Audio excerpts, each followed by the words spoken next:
Hola, ¿qué tal amigos, compañeros, alumnos, estrategos? Bienvenidos a este podcast de Escritor Internacional. Mi nombre es Ludwig Hense.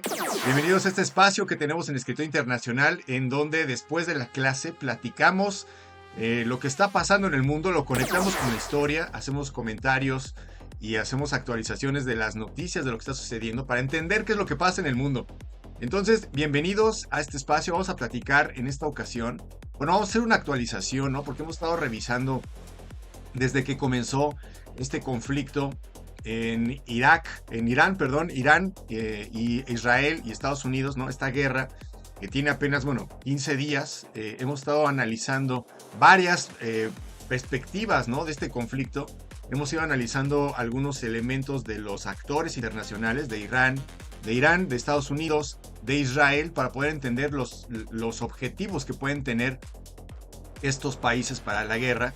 Y entonces hemos revisado algunos conceptos básicos que conforman la identidad, por ejemplo, de Irán, para poder entender Irán, que es un país pues con muchas particularidades, ¿no? También vamos a revisar eso en este podcast para que podamos ampliar un poco mejor y entenderlo, ¿no? Porque es un país muy particular entre los particulares que a nosotros como occidentales nos puede parecer los países árabes, los países musulmanes, todo el concepto, ¿no? De la forma en la que viven, el paradigma que tienen, que es la forma en la que perciben al mundo, o sea, el motivo de la existencia, ¿no? Es una filosofía muy, muy profunda que cambia por completo la forma en la que actúan las personas en la vida, en la realidad, en este periodo de vida, y que es tan sutil que muchas veces al no entenderla, pues parece que separa a las sociedades, ¿no? A las sociedades, en este caso a Irán y a Estados Unidos, que pues son como paradigmas opuestos de la vida.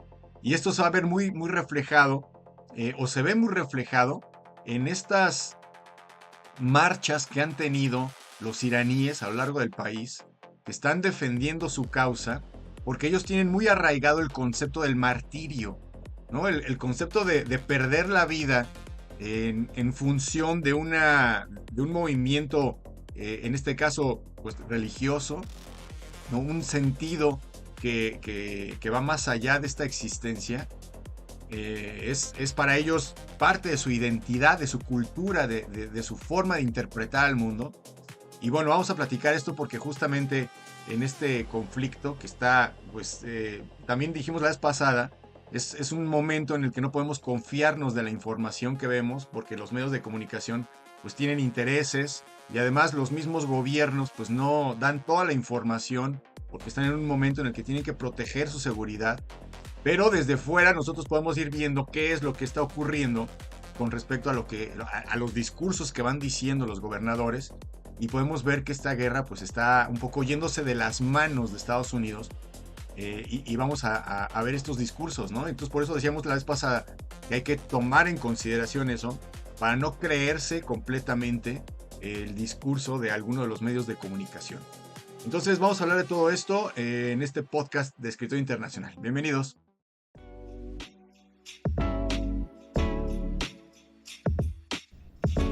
Bienvenidos al podcast de Escritor Internacional.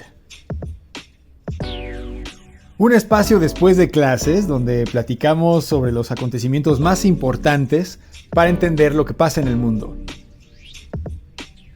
Mi nombre es Ludwig Hense, estudiante, profesor e investigador, especialista en relaciones internacionales, y te doy la bienvenida a este podcast de Escritorio Internacional.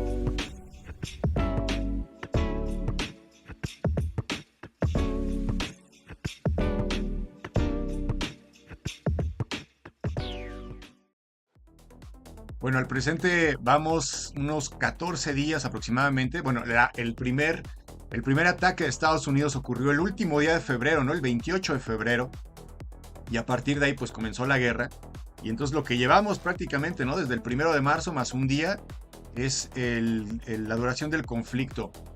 Ya habíamos platicado que Estados Unidos está en un marco político en el que Donald Trump quiere ganar las elecciones para mantener la mayoría en el Congreso y en el poder, ¿no? Que le han permitido una gran flexibilidad, a pesar de que tiene ahí detrás, pisándole los talones, el caso Epstein, ¿no? Que lo involucra y que le resulta un peligro para su gobierno y para su proyecto futuro, ¿no? Para su proyecto se había planteado que Donald Trump había considerado un tercer mandato, cosa que no existe esta figura a nivel de legislación, ¿no? Jurídica en Estados Unidos. No puede haber un tercer mandato, a menos que se cambie la constitución, ¿no? Que es lo que también luego a veces hacen en algunos países, ¿no? Como Hugo Chávez cuando llegaba al poder, o cuando llegó al poder en algún momento, hizo algunos cambios también, bueno, muchas personas, ¿no? Algunos dirigentes llegan al poder, hacen modificaciones en la constitución que les permiten la reelección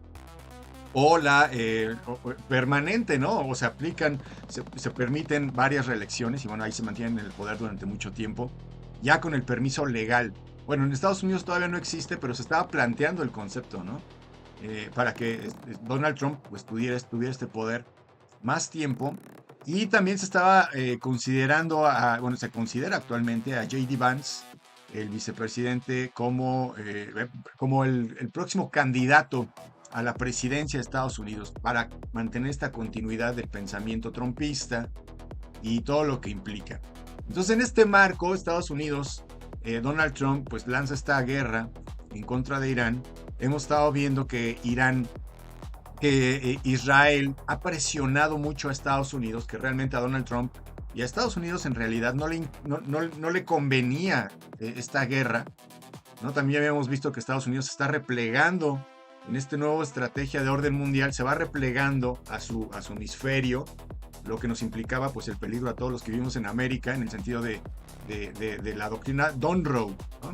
Entonces vemos que realmente no le aportaba mucho el expandirse o el mantener una guerra, porque acuérdense que el enviar los buques, mantener a los soldados desplegados, pues cuesta dinero, ¿no? Cuesta mucho dinero y es una apuesta por tener cierto control que, como decíamos, realmente a Estados Unidos no le convenía tanto como a Israel.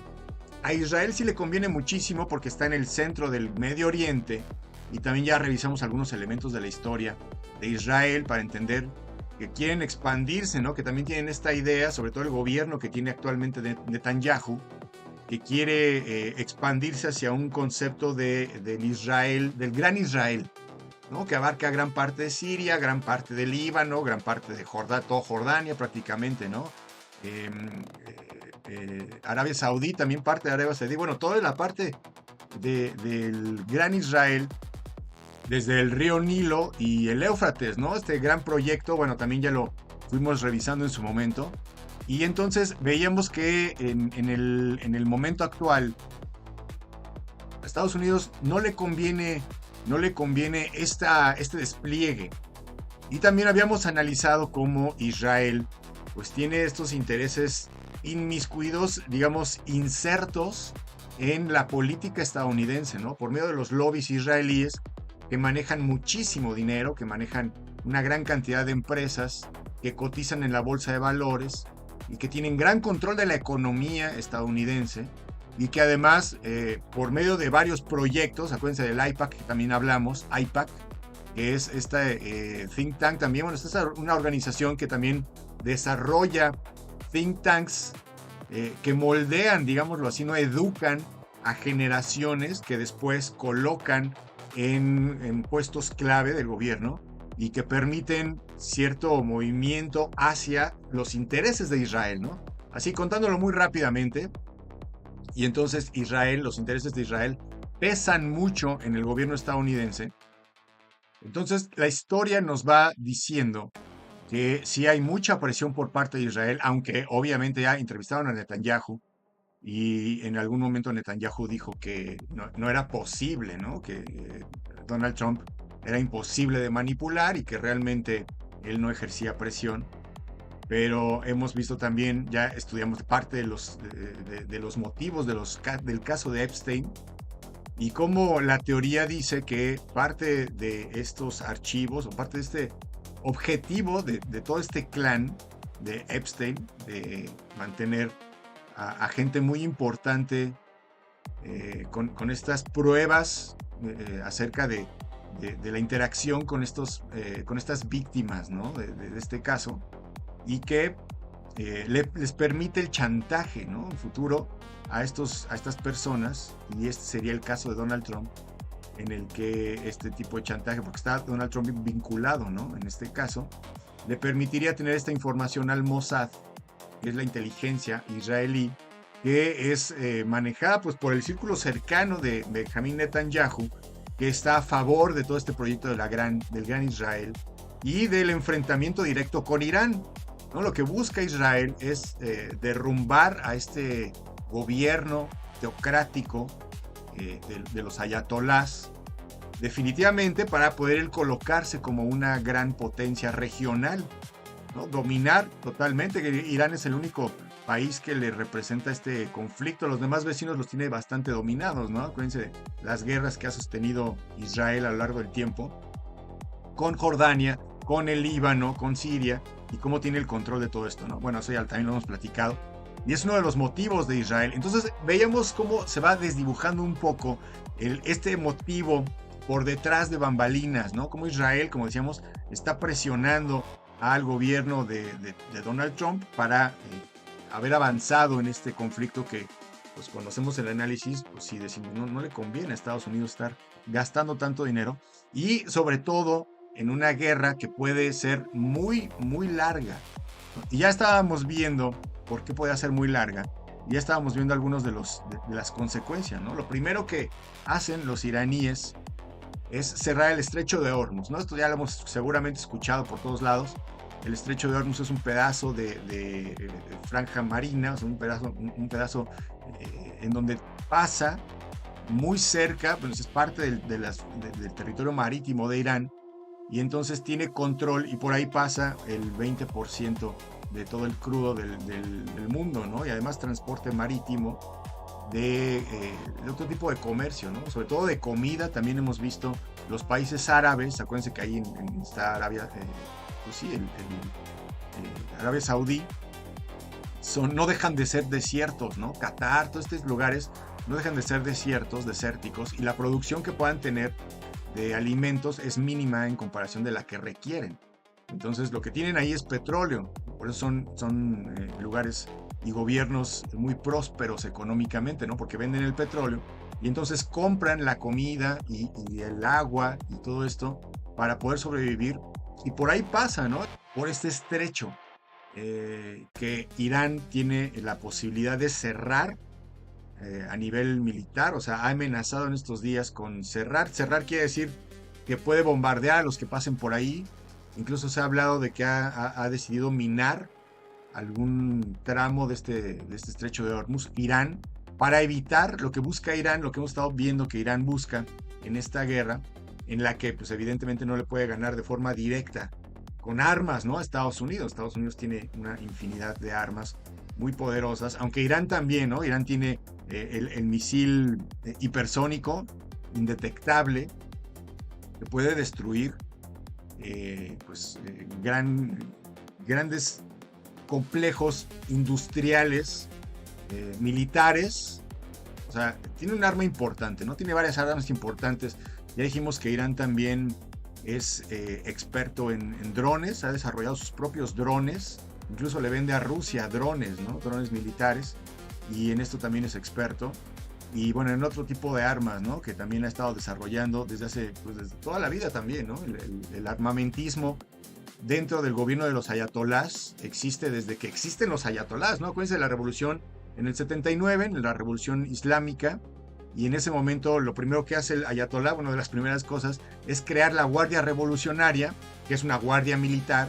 Entonces empieza a comprar armas, empieza a armar a esta Guardia Revolucionaria, y empieza a invertir también en estos otros grupos internacionales, ¿no? En Hamas, en Hezbollah, en los grupos que están en el Líbano, en el sur del Líbano, que están en Yemen también, y que todos tienen Palestina, ¿no? Hamas, decíamos, en Gaza, y que todos tienen en común esta ideología anti-yanqui, anti-estadounidense y anti-israelí, y empieza a financiar el Estado de Irán, empieza a financiar estos grupos. Entonces empieza a invertir gran cantidad de dinero a lo largo de todo este gobierno para conseguir finalmente lo que decíamos, ¿no? Sacar a Israel o eliminar a Israel de la faz de la tierra, que se atrevieron a decirlo en algún momento los ayatolás desde el principio.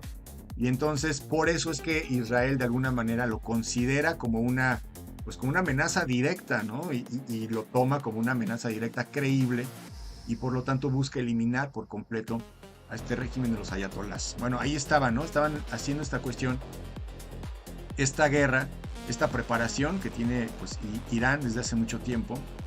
Y bueno, ya vimos la semana pasada cómo lanzan estos bombardeos, destruyen, por decirlo así, al ayatolá, y en represalia Irán bombardea, ¿no?, directamente algunas bases militares estadounidenses en Qatar, en Bahrein, en Kuwait, en Arabia Saudí, la embajada de Arabia Saudí, Estados Unidos también.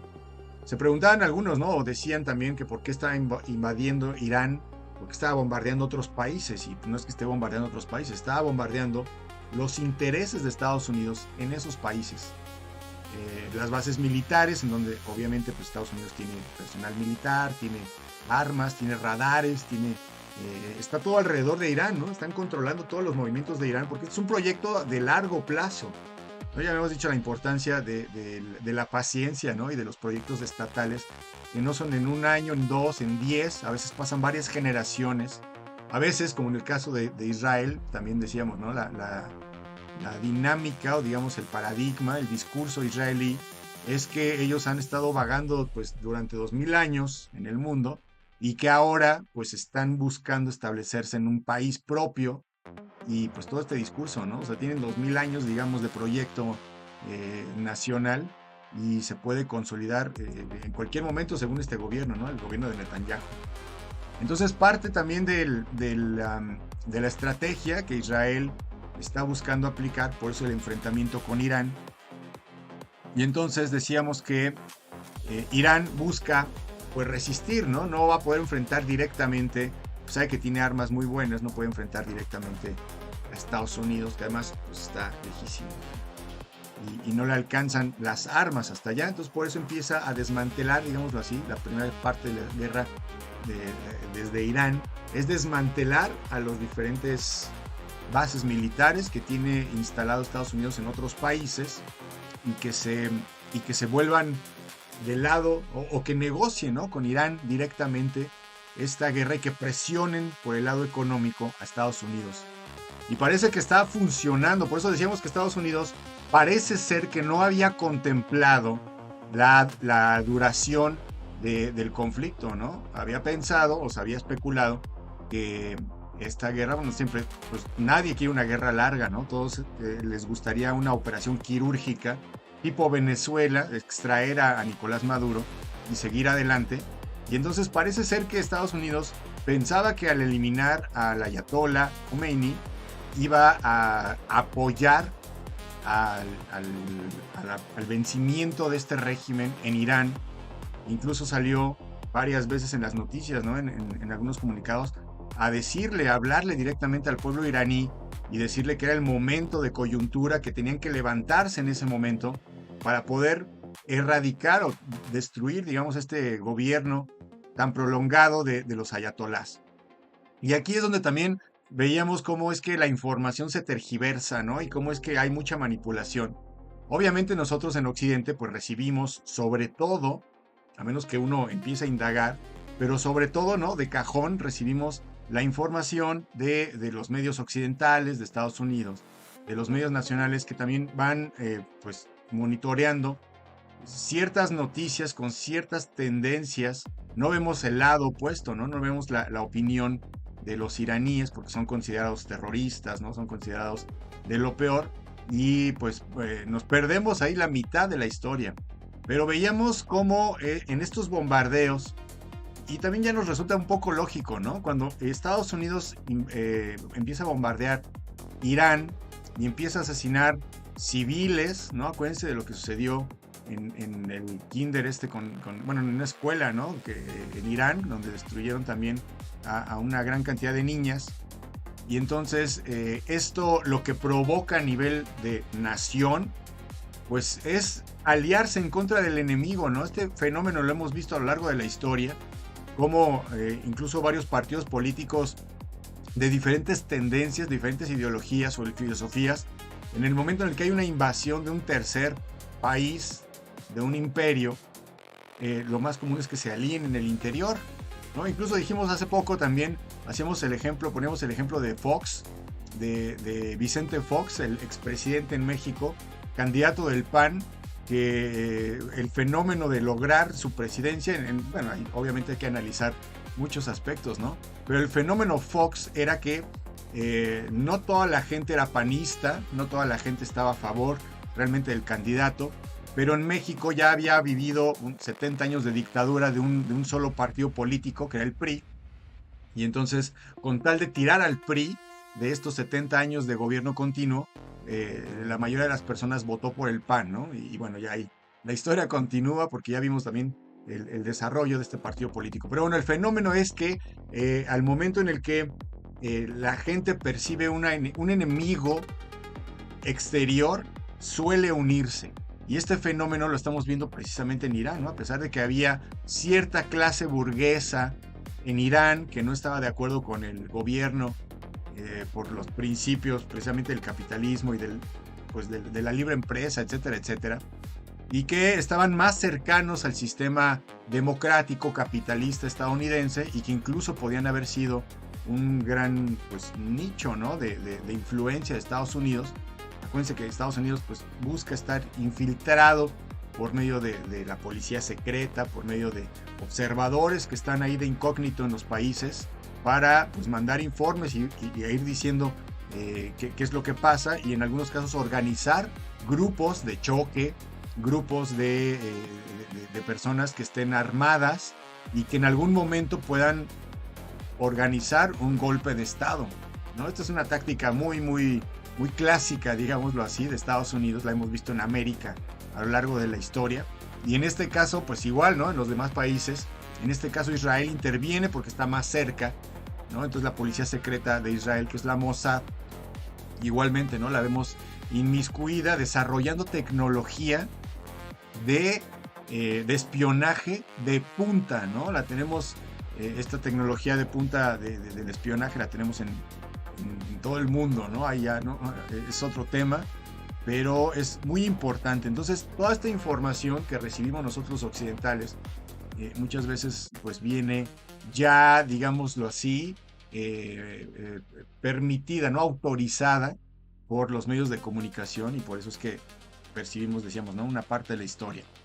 Pero sucede un fenómeno muy importante, ¿no? En Irán, a pesar de que están bombardeando, como decíamos, la gente se va uniendo, y a pesar de la información de los medios de comunicación que hemos visto hace poco, hemos visto a Pete Hegseth diciendo que el ayatolá, el nuevo ayatolá, que ya se designó en Irán luego del asesinato de su padre, el padre fue Ali Khamenei, y el hijo Mojtaba Khamenei, que es el nuevo ayatolá, el nuevo líder religioso, que no es el presidente, es un líder religioso que designa al presidente, ¿no? Ya hemos platicado de la teocracia, así como Israel también lo vemos, ¿no? Nomás que vemos el discurso tergiversado, como decíamos, ¿no? Israel, en el principio del fundamento de lo que está buscando Netanyahu establecer para el país de Israel, tiene principios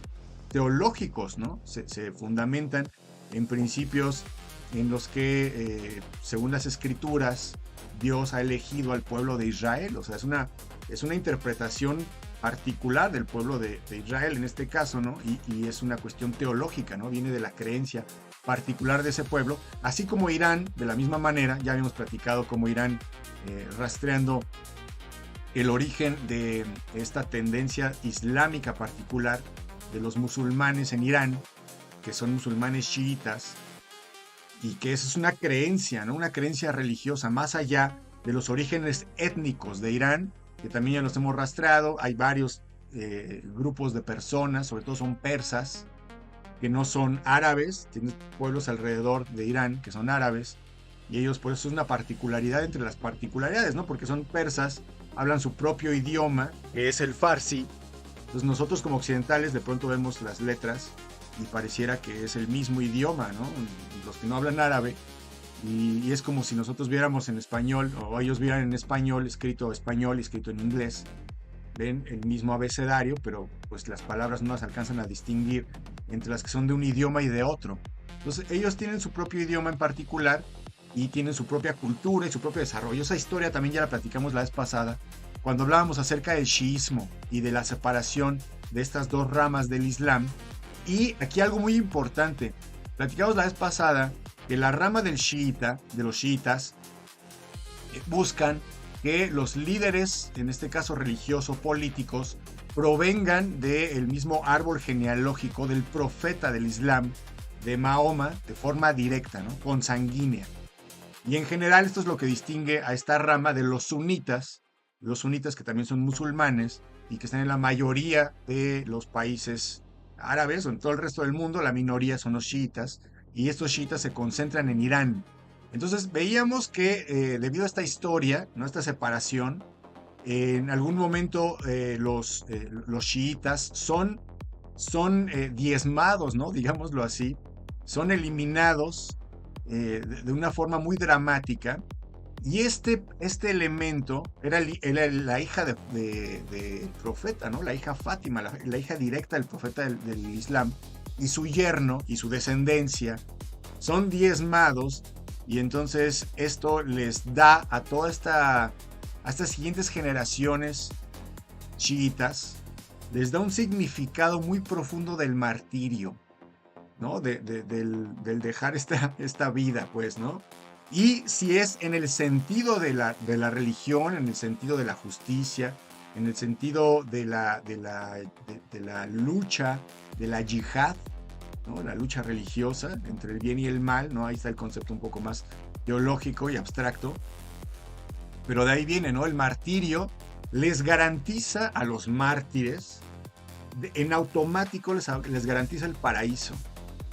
Entonces, a nivel simbólico, también fue una parte importante de la interpretación de este martirio del ayatolá, ¿no? Que finalmente en su martirio, pues, ¿no? Él representa ahora el sentir de los shías, ¿no? El poderse morir, bueno, el poder desvivirse, pues, y llegar inmediatamente como un héroe. Entonces, en las calles, por ejemplo, de Irán, son reconocidos los mártires de diferentes lugares que han cedido su vida a favor de la lucha, por ejemplo, de la lucha palestina, de la lucha que engloba pues el rechazo en contra de Israel, ¿no? También ya hemos platicado en la zona cómo este principio Irán, como dijimos al principio, ¿no? Patrocina movimientos, grupos militares que buscan también hacer que Israel se vaya, ¿no? Digamos, de esta zona. Y que ahí ha estado latente este sentido, ¿no? Entonces están en lucha constante los chiitas, y el martirio, digámoslo así, es como una bendición. Entonces por eso veíamos, ahora me sorprendía mucho cómo veíamos en las imágenes de Irán la información que no aparece en Occidente, que no es difundida en Occidente. En muchas imágenes, en las noticias en Irán, vemos a la gente marchar, ¿no? Ahí en las calles, independientemente de que hay bombardeos, y veíamos en algunos videos que caen bombardeos así en los edificios que están al lado de la gente que está marchando. Los dirigentes, el presidente, ¿no? El secretario de Agricultura, me parece, el secretario de varios personajes importantes del gobierno de Irán, van marchando, y van marchando sin miedo, ¿no? Decíamos, van marchando sin miedo. Recordaba a la vez, también les platicaba la vez pasada, recordaba de este periodo de tiempo que se llama Ashura en la cultura chiita, que es un momento, pues, obviamente religioso, en el que simbólicamente están respetando el martirio precisamente de esta familia del profeta, y están asumiendo, como decía, ¿no? El martirio, la muerte, como una bendición porque los transporta directamente al paraíso.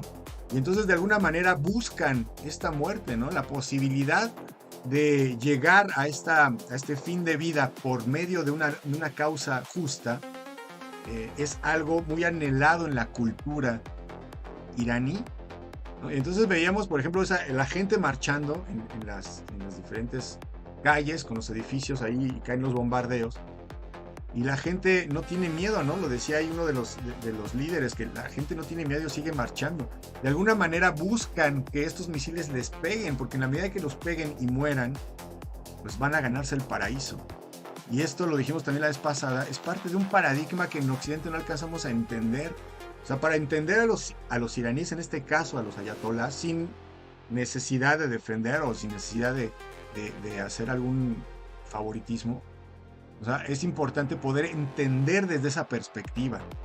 Y es el cambio del paradigma, ¿no? El cambio del chip, el sentido que tiene la vida misma. ¿Qué sentido tiene la vida para cada uno de nosotros, ¿no? En Occidente. Tener ciertas cosas, ¿no? La mayoría de las personas estamos ya muy enganchadas en este materialismo y requerimos ciertas cosas de forma, digamos, general, ¿no? No quiere decir que todo el mundo quiera lo mismo. Pero eventualmente buscamos tener una casa, tener ciertas comodidades, ciertas seguridades. O sea, toda nuestra vida se enfoca, digamos, de alguna manera hacia allá, hacia un sentido profesional de seguir creciendo profesionalmente, o de viajar, o de tener mejores cosas al final de cuentas, ¿no? Y esto está enfocado en la atención de la mente la tenemos hacia el exterior, ¿no? Y es nuestro paradigma, y desde chicos pues lo aprendemos, ¿no? Ya estamos inmersos en este mundo, y nuestros padres, nuestra sociedad, que de forma masiva pues construyen esta realidad que es pues muy normal para nosotros. Hace falta darse cuenta cómo ellos defienden desde esa perspectiva su visión. Acuérdense que en principio, bueno, estos musulmanes, chiitas, también los sunitas, ¿no? Pero los chiitas rezan, tienen periodos de rezo 5 veces al día. Y si no puedes 5 veces, pues se reduce, ¿no? Pero se van sumando. O sea, tienen ¿qué pasa cuando uno medita? ¿Qué pasa cuando uno cierra los ojos y empieza a orar? Empieza a tener comunicación con uno mismo, contacto con uno mismo, ¿no? Contacto con las entidades divinas, digámoslo así, sin tener que ponerle un nombre específico. Pero es una perspectiva espiritual, más allá de la razón, ¿no? En Occidente, acuérdense, pues toda la historia de la civilización occidental tiene que ver con el desarrollo de la razón, de la modernidad, del paradigma de la democracia, ¿no? De la libertad, etcétera, etcétera. Todos elementos muy racionales, muy de la mente, ¿no? Y en este caso, en el caso de Irán, en el caso de la perspectiva de muchos de los chiitas, que aceptan, como decíamos, ¿no? Esta muerte como parte de una transición, o sea, están viviendo de alguna manera una encarnación divina, ¿no? Espiritual. Esta vida, esta encarnación en este planeta, para ellos significa una cosa muy diferente que para nosotros. Entonces, por eso cuando marchan y lanzan o bombardean en ese momento, la gente se podría sentir muy, muy beneficiada o muy honrada, muy bendecida, si tuvieran que ofrecer su vida en estas causas, ¿no? Ahí eso explica mucho por qué la gente pues sigue marchando, ¿no? A pesar de todo. Y también explica mucho cómo es que ahora esta guerra se puede prolongar a lo largo del tiempo, porque pues vemos cómo los sectores de la población, más allá de la información occidental, los sectores de la población en Irán se van unificando, ¿no? Ideológicamente en contra del enemigo. Acuérdense que desde el principio, pues el gran Satán es Estados Unidos para este régimen, ¿no? Precisamente por parte de todo lo que estamos diciendo, la cultura sexualizada, como decíamos, materialista, plastificada, comercial, es algo que para los iraníes, chiitas, no todos eventualmente, ¿no? Pero digamos que sí es un choque cultural que como fundamentalistas, como conservadores desde su perspectiva, pues no quieren que eso llegue a la mente de las nuevas generaciones que pueden ya empezar a cambiar algunos elementos, ¿no? Y ellos están pues basados en el Corán, en el libro sagrado del profeta Mahoma. Entonces ahí está el sentido que tienen los iraníes, ¿no? Más allá pues de lo inmediato, digámoslo así. Y entonces, pues más allá de esta guerra inmediata, pareciera que se va a prolongar, ¿no? Ya Estados Unidos también dijeron en esta semana que estaban enviando tropas, cosa que es bien complicada, ¿no? Enviar ya gente, o sea, soldados ya directamente a territorio iraní que pisen el territorio iraní, que invadan directamente, no es lo mismo bombardear que vayan los soldados. Y esto podría ser la siguiente etapa de la guerra, ¿no? Estamos en ese periodo, acaban de solicitar algunos Marines de los que estaban en algunas de las bases militares de Japón. De ahí se lanzaron aproximadamente 2.000, 2.500, varía la información que se tiene por ahí. Como decíamos, ¿no? También la guerra de desinformación. Peter Hegseth ya dijimos que había dicho que Mohammad Khamenei estaba herido y que estaba desfigurado. También se había hablado de que Estados Unidos había arrasado con la marina iraní, que había lanzado más de 3.000 ataques y bombardeos desde que comenzó la guerra al principio del mes. Esta información pues está ahí entre que se dice, entre que se confirma y entre que no.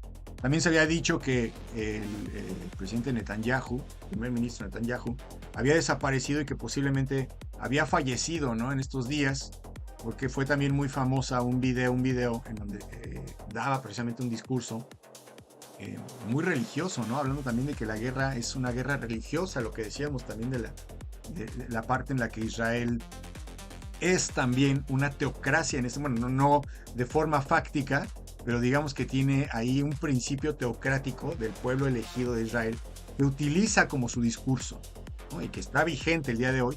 Y entonces veamos a Netanyahu en una conferencia de prensa en la que se empezó a especular que era inteligencia artificial y que Netanyahu seguramente también había fallecido en algún lugar, ¿no? Habían encontrado en esta grabación 6 dedos por parte de Netanyahu. Y bueno, se había especulado de todo, ¿no? En ese sentido, ya salió apenas hace poquito un video en el que aparece Netanyahu ahí en una cafetería mostrando sus 5 dedos y al parecer pues sigue con vida, ¿no? Entonces ahí está, dice que están pegándole duro a Irán y que en estos próximos días van a hacer lo propio también Estados Unidos. Pero veíamos el conflicto que ya se cerró el estrecho de Hormuz desde el principio. Los precios del petróleo, bueno, no suben de inmediato, pero han empezado a escalar. Las gasolinas, ¿no? Seguramente ya habrán notado que las gasolinas ya están más caras. Y esta crisis, bueno, pues se debe precisamente a este tapón que existe ahí en el estrecho de Hormuz. Y que también Irán ya ha dicho que va a poner drones submarinos. Estados Unidos bombardeó también apenas hace unos cuantos días una pequeña isla, la isla de Khark, en donde Irán mantiene el almacenamiento del 90% del petróleo que exporta a todos lados del mundo. Es una pequeña isla que está ahí muy cerca de Irán, unos 30 kilómetros, y ahí tiene incluso sus plantas y bueno, de ahí despacha, digámoslo así, ¿no? Entonces Estados Unidos buscaba tener el control de esta pequeña isla y la bombardea. Y bueno, ahí Estados Unidos también ya está manejando que al darse cuenta que el estrecho de Hormuz cerrado le puede provocar una crisis importante con sus socios de Medio Oriente, el precio del petróleo se eleva, los productos son más caros, como decíamos al principio, ¿no? En este marco de sus próximas elecciones, obviamente eso le perjudicaría muchísimo. Y además también, como dijimos, Irán había amenazado con destruir las plantas desalinizadoras y algunos intereses, también algunas plantas gaseras de Emiratos Árabes, de Bahrein, de Arabia Saudí, en el sentido de afectar a los intereses estadounidenses. Y esto ya podría provocar realmente un conflicto pues muy, muy importante a nivel mundial y de larga duración. Veíamos pues ya lo que dijimos ahorita, ¿no? El pueblo de Irán pues puede mantenerse en la lucha y de hecho en la medida en la que puedan irlos destruyendo, pues ellos se sienten muy bendecidos en ese sentido. Entonces ya es como tener a unos kamikazes, ¿no? Ya este grupo de personas, la mayoría, muchas de estas personas podrían dar su vida alegremente por la causa. Entonces, otro elemento también que veíamos importante es que Estados Unidos pues desarrolló armas tecnológicas muy caras, que fue parte de la estrategia de la Guerra Fría, ¿no? La Guerra Fría que fue la construcción de armas muy aparatosas que destruyeran muchas cosas, pero que finalmente fueron muy caras. Y una de las ventajas que tiene Irán en el presente es que dijimos desarrolla drones o desarrolla otro tipo de armas que resultan muy baratas. El domo de hierro que tiene Israel, que lo protege, ¿no? Que son estos misiles que alcanzan a destruir a cualquier misil que llega desde el exterior antes de que toque el piso de Israel. También ocupa pues, misiles muy caros que eventualmente Irán puede lanzar una oleada de drones y le representa una menor cantidad de dinero, ¿no? Entonces, en ese sentido, prolongar la guerra le podría ocasionar muchas pérdidas económicas, tanto a Estados Unidos como a Israel, y eso es lo que estaba también planteándose, ¿no? Más allá del discurso de Donald Trump, que también ya veíamos cómo planteaba la idea de que ya ganaron la guerra, ya lograron los objetivos que se habían planteado, y en cualquier momento podrían ya retirarse de la zona. Y pues cada quien va a manejar un discurso triunfalista, ¿no? Irán por haber resistido y Estados Unidos pues por haber supuestamente destruido la capacidad militar de Irán y haber logrado el objetivo. Y bueno, ahí está la guerra de discursos, ¿no? La guerra de discursos que finalmente van a buscar pues obviamente ganarse, ¿no? Este conflicto, ser el triunfador de este conflicto, ¿no? Para justificar ante su pueblo que lo que hicieron pues era lo correcto, ¿no? Y pues vamos a ver en algunos días, en algunas horas inclusive, cómo es que este discurso pues va cambiando, ¿no? Entonces hay que seguirle dando seguimiento y darle seguimiento desde las dos perspectivas de la realidad, ¿no? Desde la perspectiva occidental y buscar también la interpretación de los diarios chinos, de los diarios iraníes, de la información de India, de la información que no se difunde tanto aquí en Occidente. Bueno, por el momento vamos a revisar hasta aquí. Les agradezco mucho la atención prestada a este podcast. Los invito a que nos acompañen la próxima semana. Estamos revisando las actualizaciones, eventualmente vinculamos con algunos hechos importantes a nivel histórico para poder entender cuáles son los objetivos en este presente y entender qué es lo que pasa en el mundo. Les agradezco, bueno, ahí estamos en contacto. Muchas gracias, jóvenes. Nos veremos en el futuro. Adiós.